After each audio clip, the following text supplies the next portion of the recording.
Hey, Slider Crusaders, I want to get right to one of our favorite guests these last few weeks on this issue particularly. He is the expert, Hans von Spakovsky. He's at the Heritage Foundation. He's in charge of the Election Law Reform Initiative, which is what this is all about. Hans, how are you, sir? I'm doing fine, thanks. It's madness out there. And obviously, we're conservative, so I like federalism, and I like every state and even perhaps county coming up with their own thing, but that has created quite a hodgepodge, to say the least.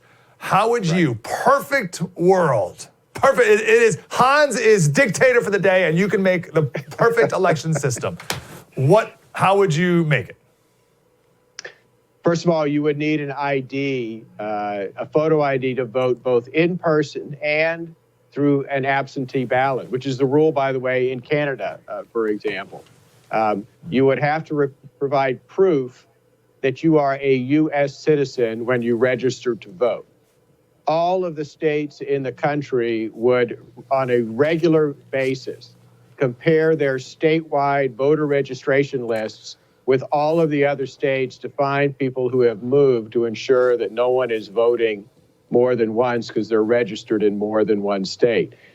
All of the states would be using their databases, their statewide databases, and comparing them also to other state databases to make sure the information is accurate. And just give you a quick example of what I mean.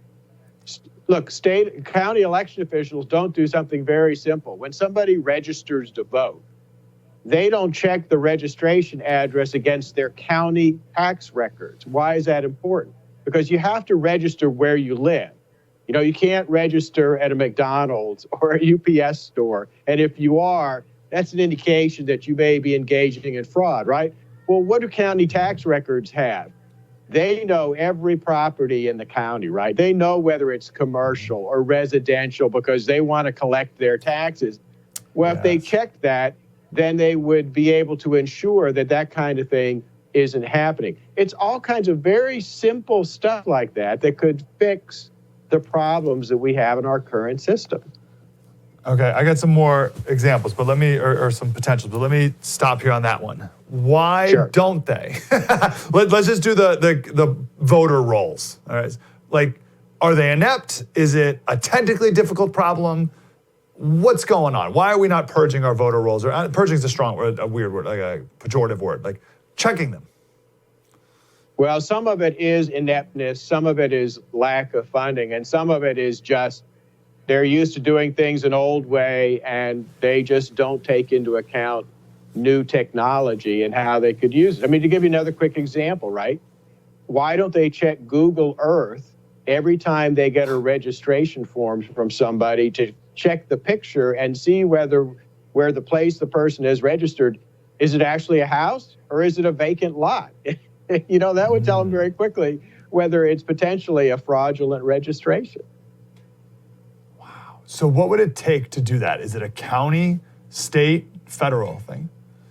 I think state officials have the primary responsibility for administering elections. That means state legislatures need to get deeply involved in this and basically amend the laws to require these kinds of things. I mean, look, just a very simple one. Force election officials in every state to check their voter registration records against DMV records. You know, that would not only show where people have lived and when they're moving, but it would also, for example, show if someone who is a non-citizen but here legally, if they've gone and gotten a driver's license, well, that information would help election officials know, well, they're not a U.S. citizen. They shouldn't be allowed to register to vote. So it's crazy because all the information's out there, as you're talking about. You're just talking about checking it all. It's not... Right.